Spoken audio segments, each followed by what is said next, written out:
Nothing ruins the look of a t-shirt like having sleeves that are too long or having the body be too long. I'm gonna show you how to shorten both of them. Let's start with the sleeves. This is the t-shirt sleeve that we're going to be shortening right here. Now, first thing that we want to establish is the distance from our original factory hem here all the way down to the edge. And on this sleeve, it's about 3/4 of an inch. And that number's important, so don't forget it. Remember that, okay? Now let's roll our sleeve up like we're gonna pack a pack of cigarettes in here and our name is Joey. I think you should subscribe. Excluding our original hem down here, let's say we wanted to take off 1 inch from this sleeve. Well, how do we do that? Do we just measure 1 complete inch from the edge of our shirt to where we want it to end? No. Okay then, well, do we measure 1 inch from where our original hem starts right there to the edge of our shirt? Nuh-uh. We don't do that either. Our original hem is 3/4 of an inch, so we're only gonna be taking off about 1/2 an inch up here. And since this is folded over and this is doubled up, we have to account for both sides of our shirt right now. I'm gonna preemptively say it. Yes, I know, it's gonna be about 1.2 inches as opposed to an exact inch. I'm a tailor, not a mathematician. You wanna measure 1/4 of an inch from our original factory hem right there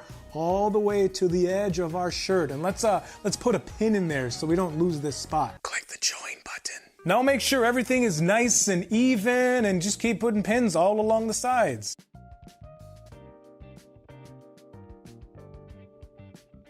Don't tell me, baby, 'cause I don't really wanna know what happened last night.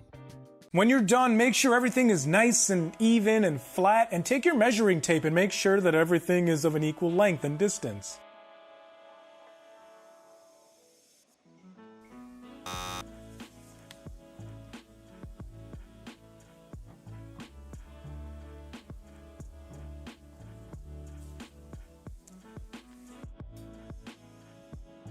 I'm SD, and if you're new and you're really tired of wearing clothes that don't fit you very well anymore, yeah, you were in the right place, brother. Let's go sew this bad boy. What kind of stitch are we using? A narrow zigzag stitch set to a stitch width setting of about 1. Why? Because a zigzag stitch stretches. I should finish chewing first. Because a zigzag stitch stretches and we want it to work in tandem with our factory hem and maintain that elasticity. What kind of needle are we using? A universal needle 80-12.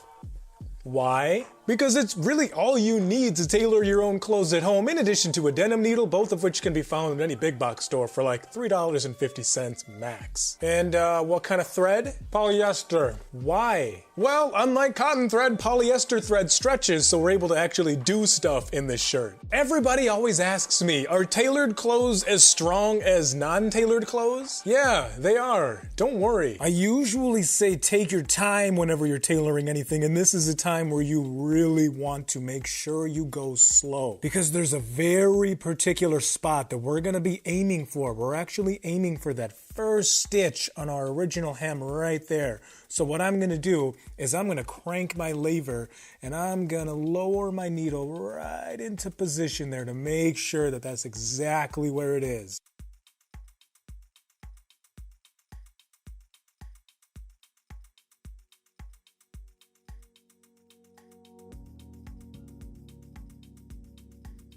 Make sure you keep rotating your shirt around the end of your sewing machine here, because it might kind of get bunched up, which could throw your shirt out of alignment, and then, well, you're gonna end up with not a very straight stitch.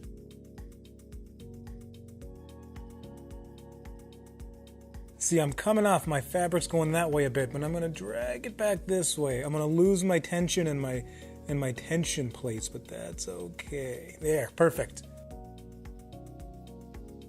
I'm gonna make the sewing machine noise that everybody makes fun of me about in the comments. This is the finished product right here. Now, you can see that nice zigzag stitch that goes through there. It looks pretty similar to a straight stitch, but those zigzags are gonna give it still that same elasticity that our original hem has.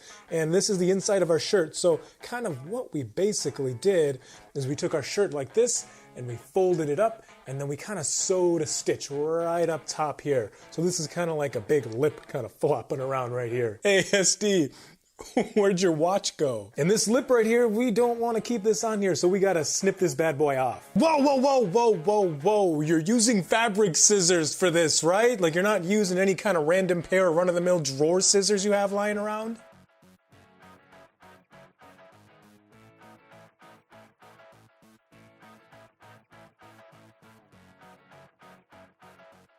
We don't need to finish this raw edge right here with the zigzag stitch if we don't want to. If you want to use pinking shears as opposed to regular shears, you can absolutely do that. This is the outside of our shirt and you can still see our original hem right there.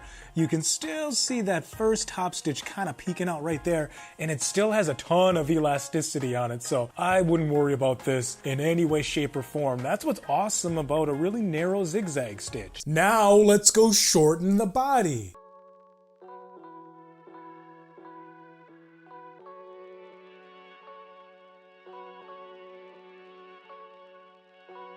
Lay your t-shirt down right side out like you were wearing it and take a look at this nice factory hem right here. See how stretchy it is? Well, we want to keep that. If we get rid of it, we're going to lose the elasticity in our shirt. So roll your shirt up, grab your fabric measuring tape, and measure from the very bottom, right? No, you don't want to do that. We're taking off 3 inches from this shirt and we're leaving that factory hem on there. So we want to measure from the top of the hem. And because of that, I'm gonna measure 1.5 inches and then put a little sewing pin in there to keep my place. Boop. I'm gonna measure that same 1.5 distance, and for you, it's gonna be whatever you're taking off from your shirt, and keep placing pins in your shirt all the way around the bottom. When you're done, make sure that your pin placement looks good and kind of even out any wrinkles that you might have.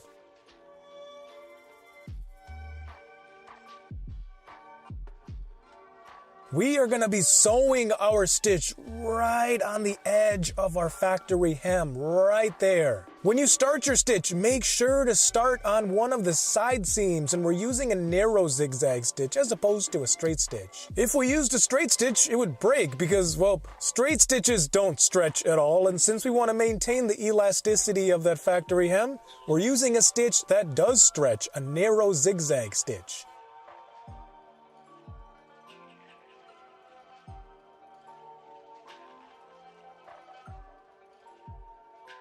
Boom! Look at that! We've got that nice narrow zigzag stitch, and the factory hem still stretches really well, which is exactly what we want. And look at this! We got it nice and close to our factory hem, which means that on the outside, it's really hard to tell that we did anything to this shirt.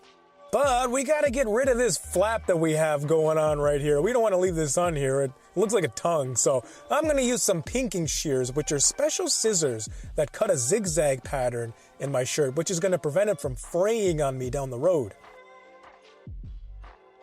Give it a quick run under your iron. This is the finished product, and now let's go learn how to take in the side seams of a baggy t-shirt, shall we? Well, let's do that. It's in the end card. I'll see you on the other side. SD out. Deuces!